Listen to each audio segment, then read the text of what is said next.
What happens when the person you've always mocked suddenly delivers divorce papers to your office in front of your colleagues? Can you really keep blaming him? Or is this the day you realize you destroyed everything good you had?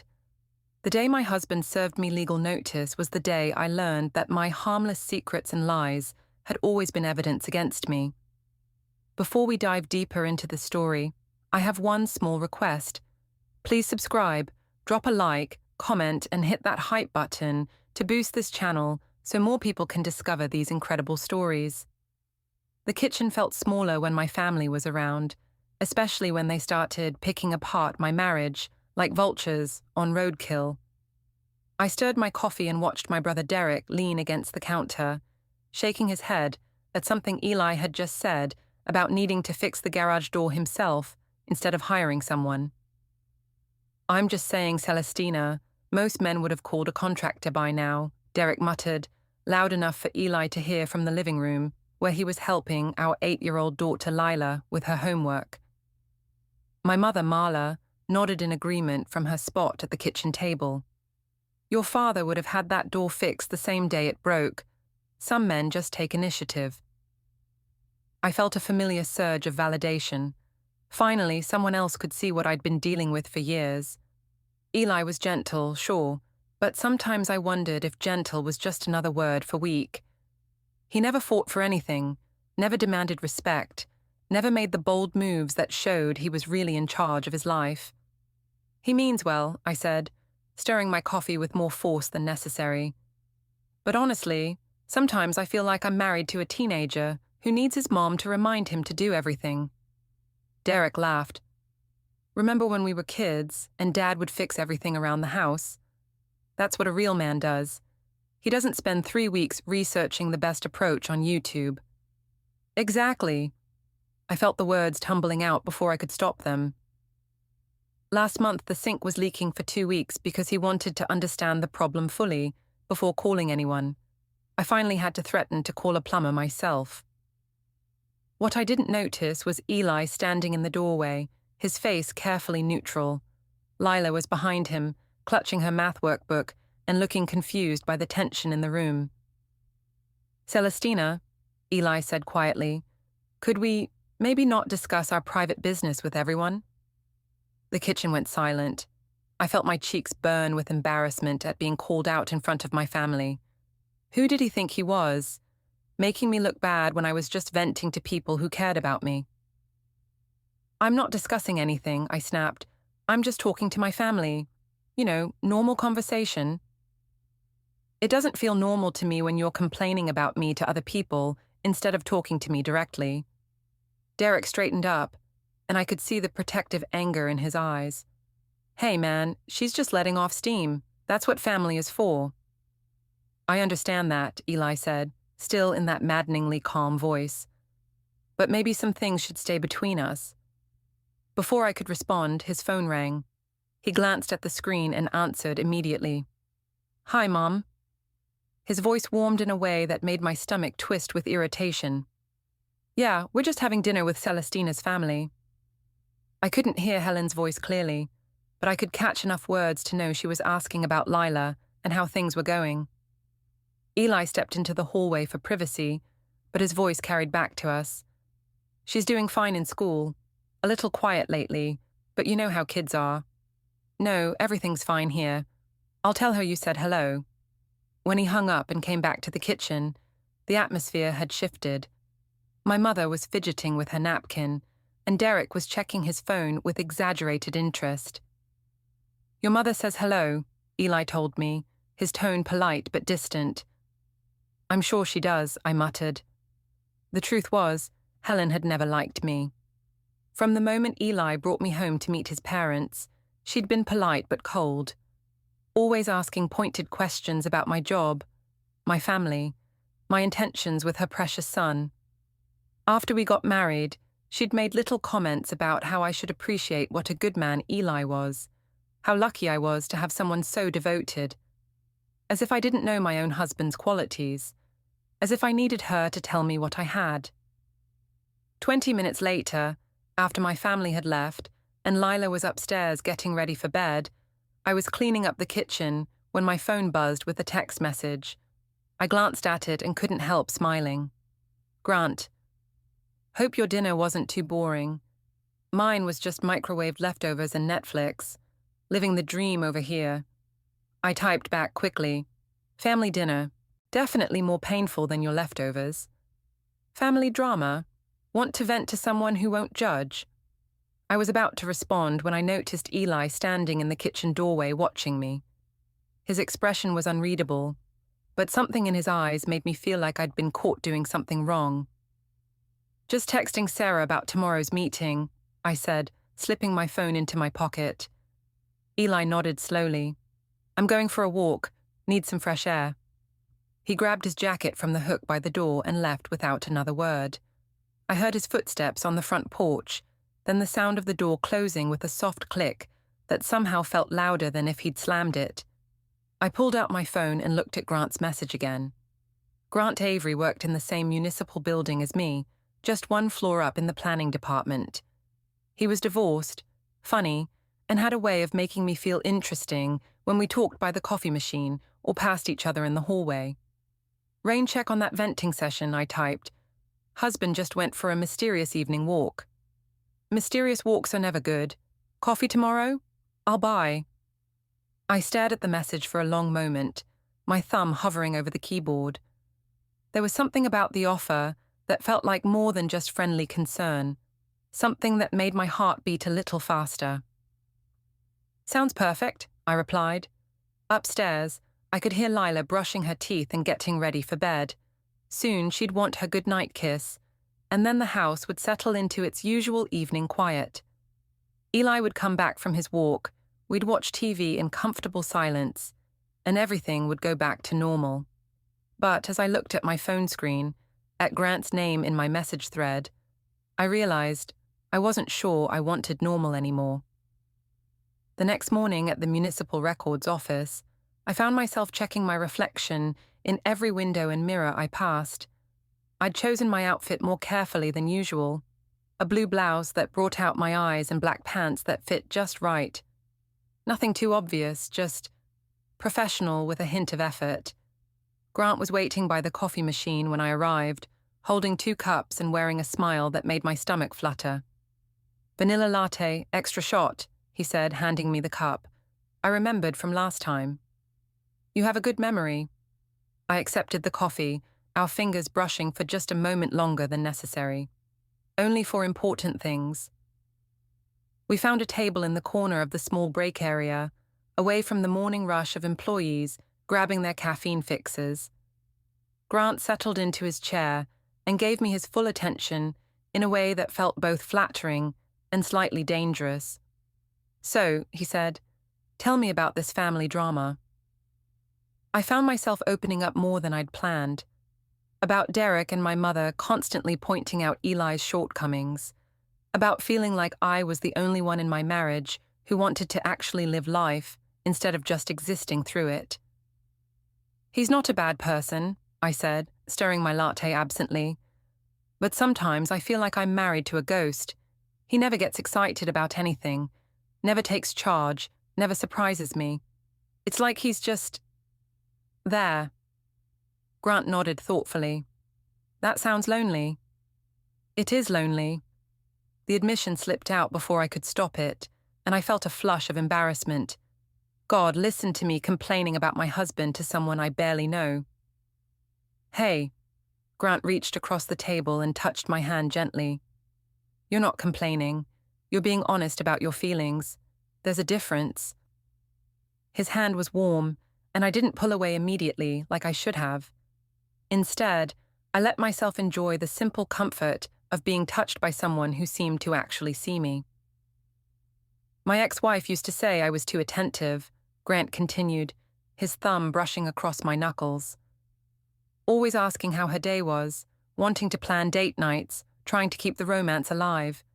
She said it was exhausting. That sounds wonderful to me. Yeah, most women say they want attention until they get it. I'm not most women. The words hung in the air between us, loaded with implications I wasn't quite ready to acknowledge. Grant's eyes held mine for a moment that stretched longer than appropriate for a casual conversation between coworkers. My phone buzzed, breaking the spell. I glanced down to see a text from my mother. Don't forget to pick up Lila's school pictures today, and maybe have a talk with Eli about being more assertive. Derek mentioned some concerns. I showed Grant the message, rolling my eyes.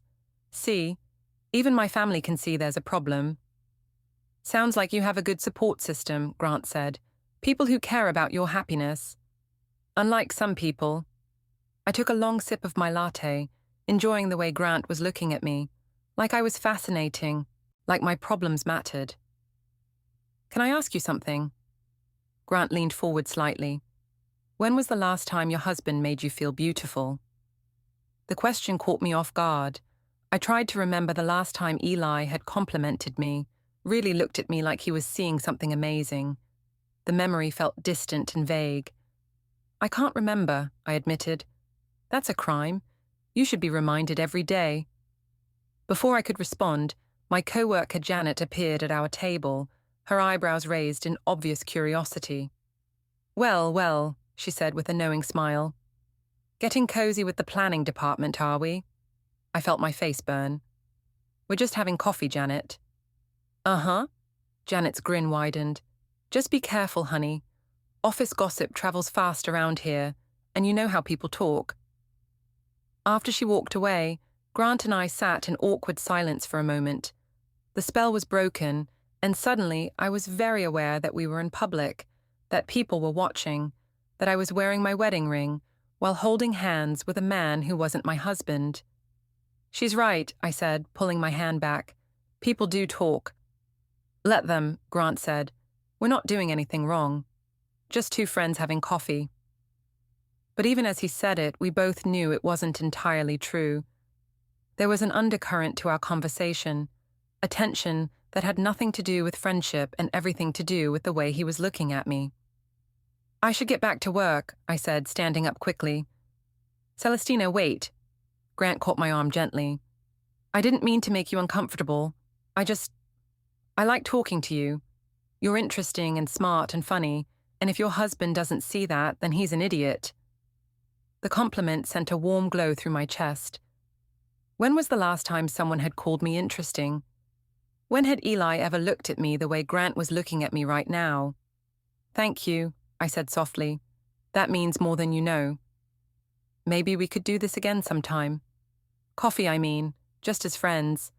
I nodded, not trusting my voice to stay steady. The rest of the morning passed in a blur of data entry and filing, but my mind kept drifting back to Grant's words.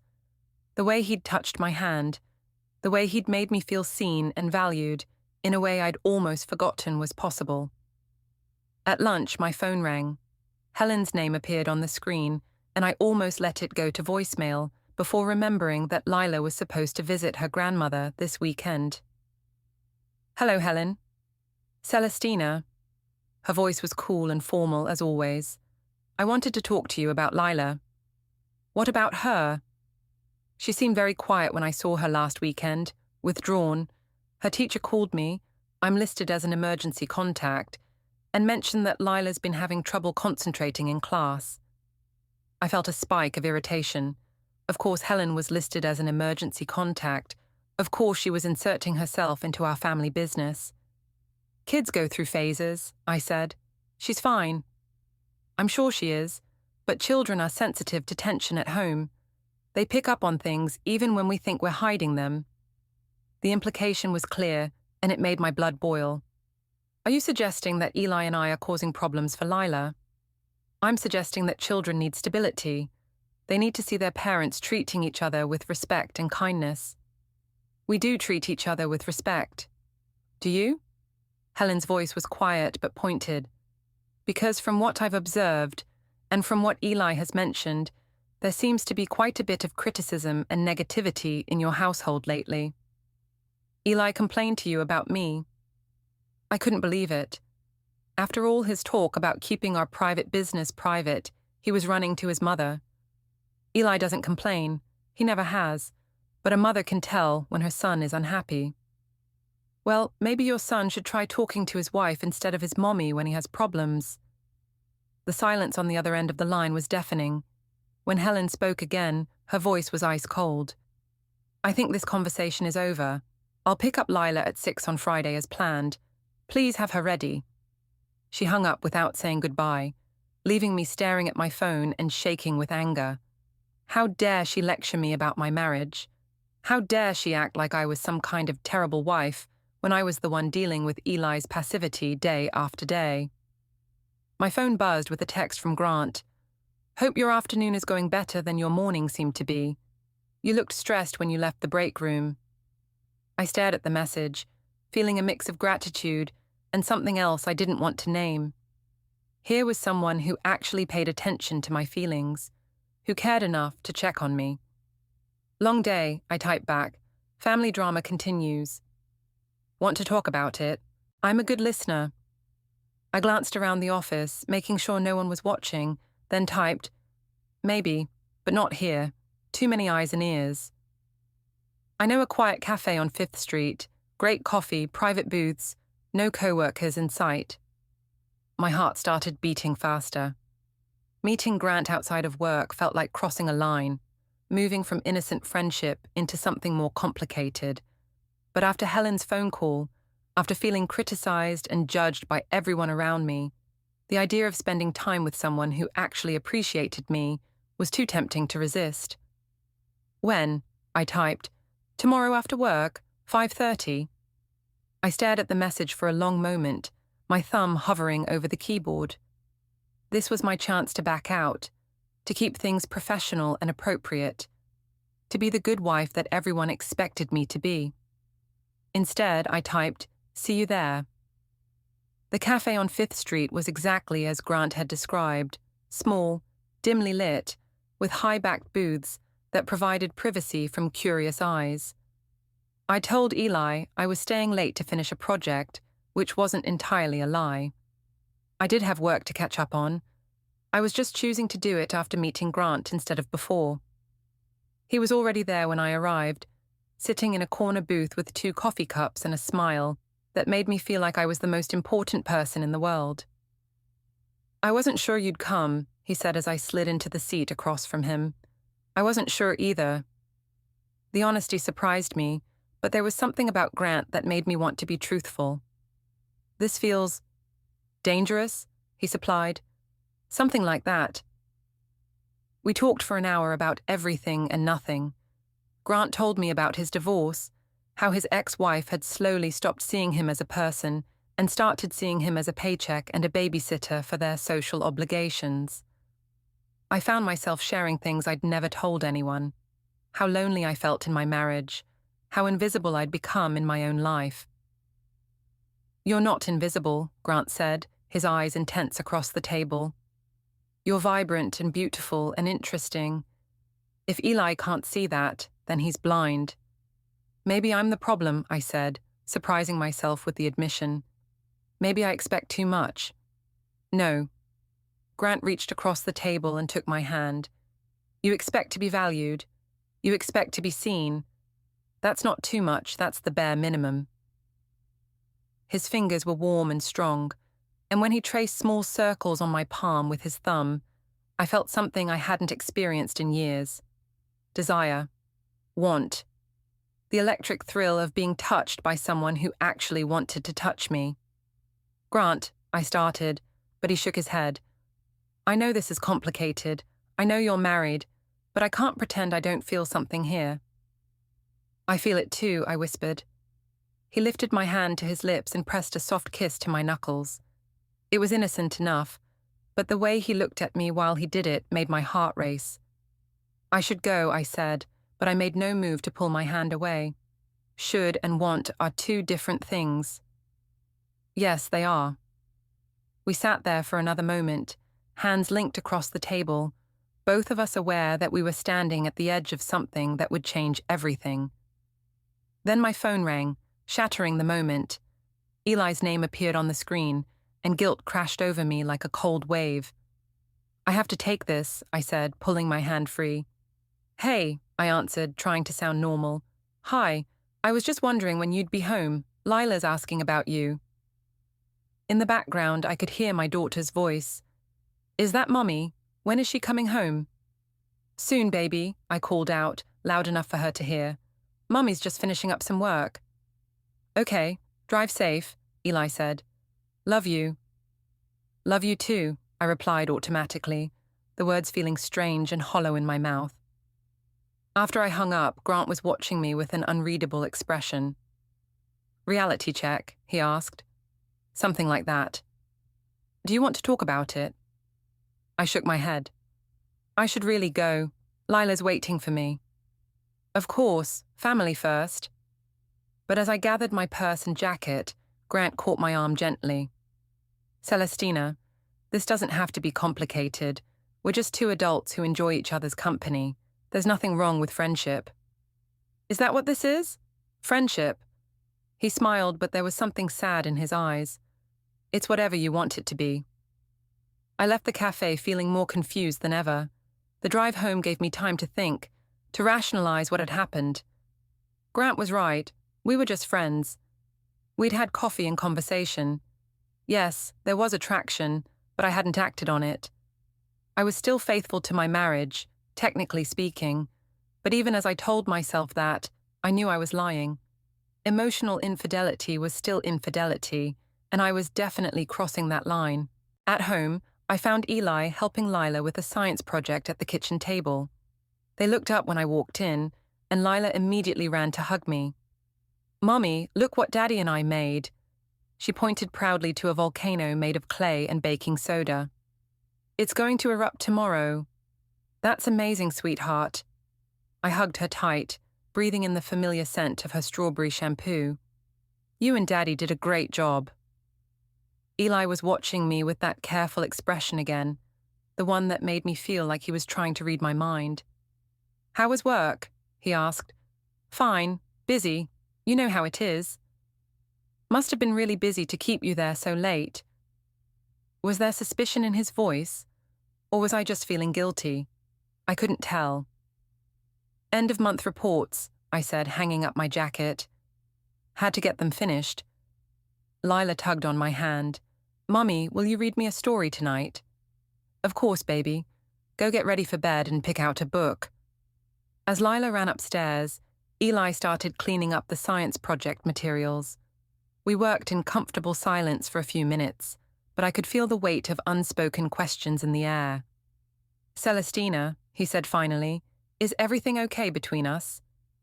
The question caught me off guard. "What do you mean?" "I mean, lately it feels like you're somewhere else. Even when you're here, you're not really here." "I'm just stressed about work, and my family's been—" I trailed off, not sure how to explain the constant criticism and judgment I'd been feeling. "Your family's been what?" "Nothing, it's not important." Eli set down the paper towels he'd been using to wipe the table and looked at me directly. "It is important. Your feelings are important to me." The sincerity in his voice made my chest tight with guilt. Here he was, trying to connect with me, trying to understand what was wrong, and I was lying to his face about where I'd been and who I'd been with. "I'm fine," I said. "Just tired." He nodded, but I could see the hurt in his eyes. "Okay. Well, if you want to talk about anything, I'm here." "I know." But as I went upstairs to read Lila her bedtime story, I realized that Eli being there wasn't enough anymore. He was present, yes, but he wasn't exciting. He wasn't passionate. He didn't make me feel alive the way Grant did with just a look or a touch. Later that night, as Eli slept peacefully beside me, I stared at the ceiling and tried to figure out what I wanted. I loved my husband, in a comfortable, familiar way, but I wasn't in love with him anymore. Maybe I hadn't been for years. My phone buzzed softly on the nightstand, a text from Grant. "Thank you for tonight. Sweet dreams." I typed back quickly. "Thank you too. See you tomorrow." As I hit send, I caught sight of my wedding ring glinting in the darkness. For the first time in 9 years of marriage, it felt like a shackle instead of a symbol of love. And I wasn't sure I wanted to wear it anymore. 3 weeks later, I'd convinced myself that what was happening with Grant was harmless. We met for coffee regularly now, always at the little cafe on 5th Street, where no one from work would see us. We texted throughout the day, nothing inappropriate, just friendly conversation that made me smile and feel connected to someone who actually seemed interested in my thoughts and feelings. Grant made me laugh in a way I'd forgotten was possible. He asked about my dreams, my opinions on movies and books, my thoughts about everything from politics to what I wanted to do when Lila was older. When was the last time Eli had asked me about my dreams? I was thinking about this as I prepared dinner for another family gathering. Derek and my mother were coming over, and I'd decided it was time to stop pretending everything was fine in my marriage. If my own family couldn't see that I was unhappy, who could? Eli was in the living room with Lila, helping her practice piano. The sound of her halting rendition of "Twinkle, Twinkle, Little Star" mixed with his patient encouragement drifted into the kitchen, and I felt that familiar irritation rise in my chest. He was always so gentle with her, so supportive. Why couldn't he show that same energy when it came to our marriage? Why couldn't he fight for us the way he fought to help her hit the right notes? When Derek and my mother arrived, they found me setting the table with more force than necessary. "Someone's in a mood," Derek observed, giving me a hug. "Rough day at work?" "Every day is rough when you feel like you're the only adult in your marriage," I said, louder than necessary. From the living room, the piano music stopped abruptly. Eli appeared in the doorway, Lila beside him holding her music book. "Can I help with anything?" he asked quietly. "You could start by acting like a husband instead of a houseguest," I snapped. My mother raised her eyebrows. "Celestina." "What?" "I'm just being honest. When was the last time Eli made a decision about anything important? When was the last time he took charge of a situation without me having to tell him what to do?" Lila looked confused and a little scared. Eli's jaw tightened, but his voice remained calm. "Lila, why don't you go upstairs and wash your hands for dinner?" "But Daddy..." "Go ahead, sweetheart. We'll be up in a minute." After Lila left, Eli turned to face me fully. "Can we please not do this in front of everyone?" "Do what? Tell the truth about our marriage?" Derek shifted uncomfortably. "Maybe we should..." "No," I interrupted. "I'm tired of pretending everything is perfect when it's not. I'm tired of being married to someone who never stands up for himself, never stands up for me, never takes initiative about anything." "That's not fair," Eli said, and for the first time in months, there was real emotion in his voice. "I do stand up for us, just not in the way you want me to." "What way is that? By being passive and letting everyone walk all over you? By trying to keep our private business private? By not airing our problems in front of other people?" My mother cleared her throat. "Eli's not wrong, honey. Some things should stay between husband and wife." "Oh, so now you're taking his side?" I felt betrayed and ganged up on. "For weeks, you and Derek have been agreeing with me that Eli needs to be more assertive. Now suddenly you're defending him." "We're not taking sides," Derek said carefully. "We're just saying maybe this conversation should happen when you two are alone." "This is exactly what I'm talking about." I threw my hands up in frustration. Everyone tiptoes around Eli's feelings, but no one cares about mine. No one asks if I'm happy or fulfilled, or if I feel like I'm slowly disappearing in this marriage. Eli was very still, his face pale but his eyes sharp with something I rarely saw there. Anger, maybe. Or hurt so deep it had transformed into something harder. "Are you happy, Celestina?" he asked quietly. "In this marriage?" The question hung in the air like a challenge. I could have backed down then, could have said I was just frustrated and stressed, could have smoothed things over the way I always did. Instead, I chose honesty, or what I told myself was honesty. "No," I said, "I'm not happy. I haven't been happy for a long time." The silence that followed was deafening. My mother looked shocked. Derek stared at his hands. And Eli just nodded slowly, like I'd confirmed something he'd already suspected. "I see," he said. "Do you? Because I've been trying to tell you for months that something was wrong. and you just kept acting like everything was fine. When did you try to tell me? His voice was still quiet, but there was steel underneath it now. When did you sit down with me and say you were unhappy? Because all I remember is you complaining about me to other people and making jokes about what a disappointing husband I am. That's not... It is, though. He pulled out his phone and tapped the screen a few times. Would you like me to play some of the conversations I've recorded? The ones where you tell your family how useless I am. How embarrassing it is to be married to someone so passive. My blood ran cold. You've been recording me? I've been documenting the way you talk about me, yes. Because I had a feeling we might end up here someday, and I wanted to remember exactly what was said. Derek stepped forward. Now wait a minute. No, you wait a minute, Eli said, and his voice was stronger than I'd heard it in years. You want to know why I don't fight?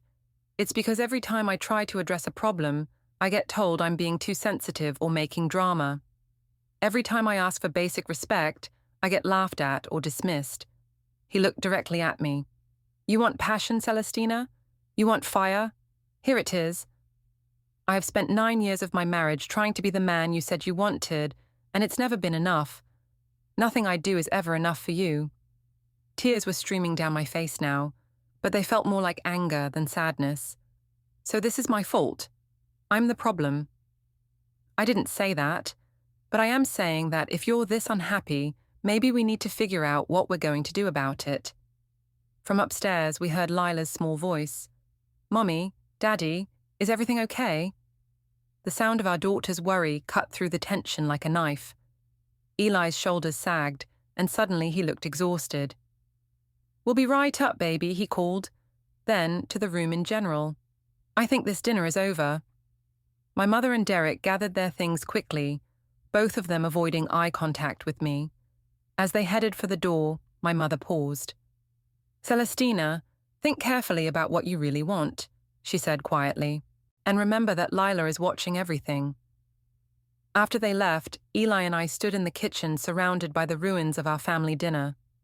The silence stretched between us, filled with 9 years of accumulated resentment and disappointment.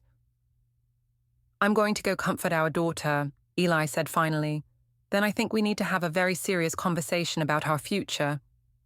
He left me alone in the kitchen, and I sank into a chair, my hands shaking.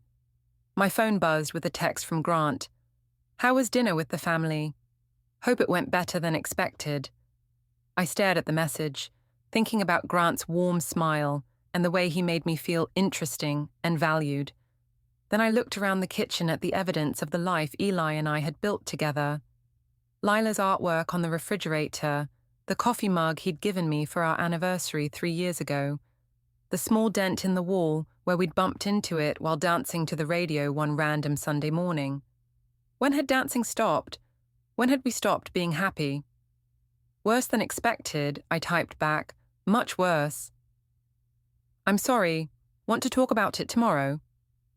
I hesitated for a long moment, then typed, Yes, I think I really need a friend right now. As I hit send, I heard Eli's voice upstairs, reading Leela a bedtime story in the gentle, patient tone he'd always used with her. The sound made my chest ache with something that might have been regret, but it was too late for regret now. The words had been said, the damage was done, and I wasn't sure either of us knew how to fix it, or if we even wanted to try. The next few weeks passed in a cold war of politeness. Eli and I barely spoke except about practical matters. Who would pick up Lila? What bills needed to be paid? When the next parent-teacher conference was scheduled? He slept in the guest room and left for work earlier than usual, coming home just in time for dinner with Lila before disappearing into his home office. I told myself I was relieved.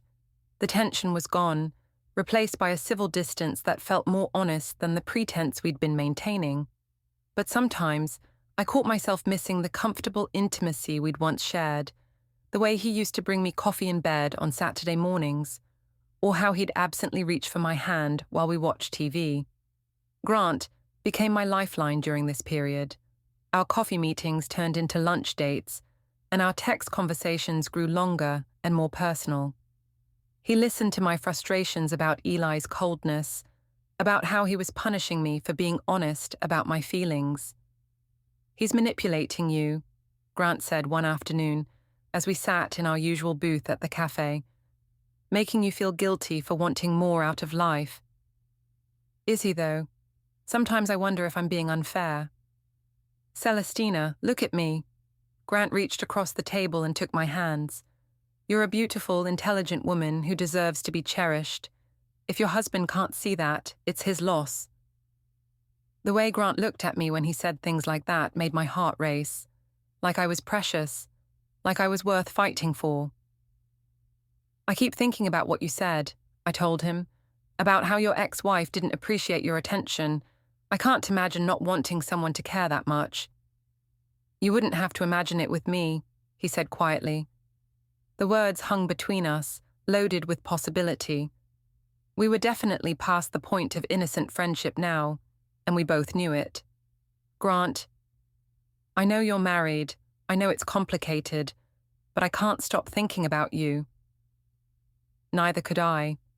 Grant had started appearing in my dreams, and I found myself checking my phone constantly for his messages.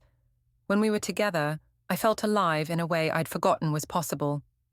"What are you thinking?" he asked, studying my face.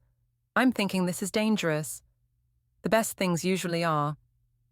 That evening, I came home to find Eli in the kitchen, making dinner while Lila set the table. It was such a normal domestic scene that it made my chest tight with conflicting emotions. "Smells good," I said, hanging up my jacket. "Just spaghetti," Eli replied without looking at me. "Lila requested it." "Mommy!" Lila ran over and hugged my waist. "Daddy's making the sauce from scratch, just like Grandma Helen taught him." "That's nice, sweetheart." We ate dinner in relative quiet, with Lila filling the silence by chattering about her day at school. She'd made a new friend named Emma, and they were working on a project about butterflies together. Her excitement was infectious, and for a few moments, it almost felt like we were a normal family again. After dinner, while Eli helped Lila with her homework, I retreated to the living room and pulled out my phone. Grant had sent me a picture of a sunset from his apartment balcony, along with the message, "Wish you were here to see this with me." I was typing a response when Eli appeared in the doorway. "Can we talk?" he asked. I quickly put my phone away. "Sure." He sat down on the opposite end of the couch, maintaining careful distance between us. "I've been thinking about what you said at dinner a few weeks ago, about being unhappy." "Okay. I want to understand what I can do differently, what you need from me." The request caught me off guard. I'd expected continued coldness, not an attempt at reconciliation. "Eli, I don't think it's about what you can do differently. I think we've just grown apart." "People grow apart when they stop trying to grow together," he said. "Maybe we could try couples counseling, or we could plan some time away, just the two of us. Remember how we used to talk about taking a trip to Ireland someday?" The mention of our old dreams made something twist painfully in my chest. We'd spent hours planning that imaginary trip during our early years together, researching castles and countryside pubs, talking about renting a car and getting lost on winding country roads. "That was a long time ago," I said. "It doesn't have to be just a memory." I looked at my husband, really looked at him, and saw the hope in his eyes. He was trying. He was fighting for us, in the quiet, steady way that was so essentially him. A few months ago, this was exactly what I'd wanted from him. So why did it feel too late? "I appreciate the effort," I said carefully, "but I think we're past the point where a vacation can fix things." The hope in his eyes dimmed, but he nodded. "I see. Can I ask you something?" "Sure. Is there someone else?" The question hit me like a physical blow. "What?" "You've been different lately. Distracted. You're always on your phone. You're staying late at work more often, and when you are here, you seem like you'd rather be anywhere else." "That's not—" "I'm not accusing you of anything," he said quietly. "I'm just asking if there's someone else you'd rather be with." I could have lied, should have lied, but something in his calm, resigned tone made me want to hurt him the way I'd been hurting. Would it matter if there was? Eli was very still for a long moment. When he spoke again, his voice was barely above a whisper. Yes, it would matter very much. Why? You don't seem to want me anymore anyway. I've always wanted you, Celestina. I've just been waiting for you to want me back. The sadness in his voice made my eyes burn with tears I refused to shed.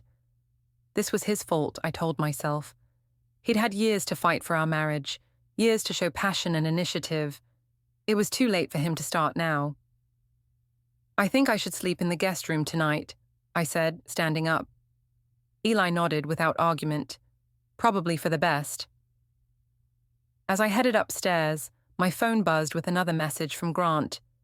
Thinking about you. Hope your evening is going better than mine.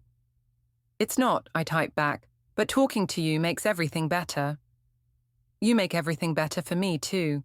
Sweet dreams, beautiful. I fell asleep that night thinking about Grant's smile, and the way he said my name like it was something precious. I didn't think about Eli lying alone in our bedroom, staring at the ceiling, and wondering where his marriage had gone wrong. I didn't think about the small recording device he'd hidden in the living room, or the screenshots he'd been taking of my phone when I left it unattended. I didn't think about the fact that he'd stopped fighting for our marriage and started building a legal case instead. But I should have. 2 months later, on a Tuesday that started like any other, my world imploded. I was at my desk, responding to an email from Grant about meeting for lunch, when Janet from HR appeared beside me with an expression I'd never seen before. Professional, cold, almost pitying. Celestina, I need you to come with me, she said quietly. Is everything okay? Just come with me, please. As I followed her toward the main office area, I noticed that several of my co-workers were watching with barely concealed curiosity. My stomach started to twist with anxiety. Janet, what's going on? She didn't answer until we reached the reception area, where I stopped dead in my tracks. Eli was standing near the front desk, wearing his best suit and holding a manila envelope.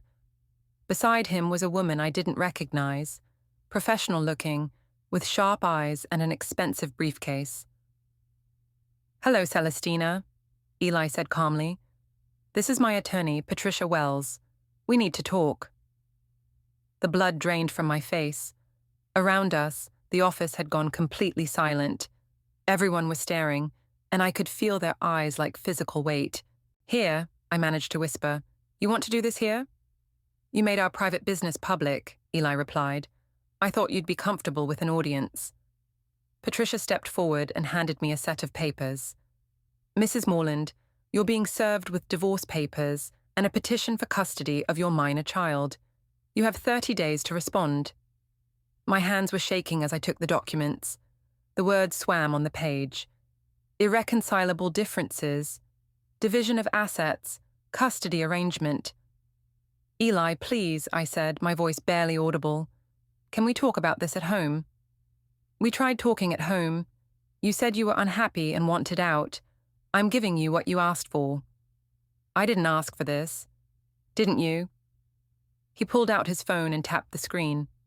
Suddenly, my own voice filled the reception area. No, I'm not happy. I haven't been happy for a long time. The recording played on, merciless, my voice mocking Derek, calling him a teenager who needed his mommy, while my family laughed. Minutes of cruelty, captured forever. Turn it off, I begged, tears streaming.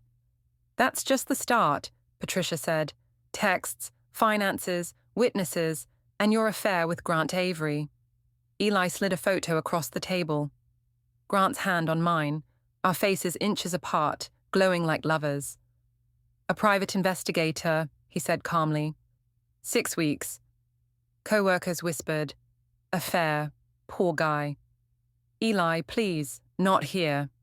Nothing left to say, Celestina. You've chosen. Patricia handed me a restraining order and custody papers. Supervised visitation only. She's my daughter. The court will decide what's best for her. I searched his face for the gentleman I'd married, Found only ice. How could you do this? I'm protecting Lila from you, he said. You destroyed us. He left. I stood sobbing amid staring colleagues. That night, the house was half empty. A note. Lila's with my mother. Helen hung up on me. Grant blocked me. HR called me in. Within weeks. Demoted. Isolated. Grant transferred, then moved on to someone new. 6 months later, the judge ruled. Eli got primary custody, the better deal on assets, his dignity. I watched him walk out holding Lila's hand, head high. The man I'd mocked as weak had quietly gathered every shred of evidence and ended me, legally, thoroughly, without ever raising his voice. I'd begged for passion. I got fire, just not from the man who truly loved me. Too late, I understood. Real strength doesn't shout. It waits. It documents. It wins. And some marriages die not from lack of love, but because only one person was still fighting to keep it alive. I was the one who stopped.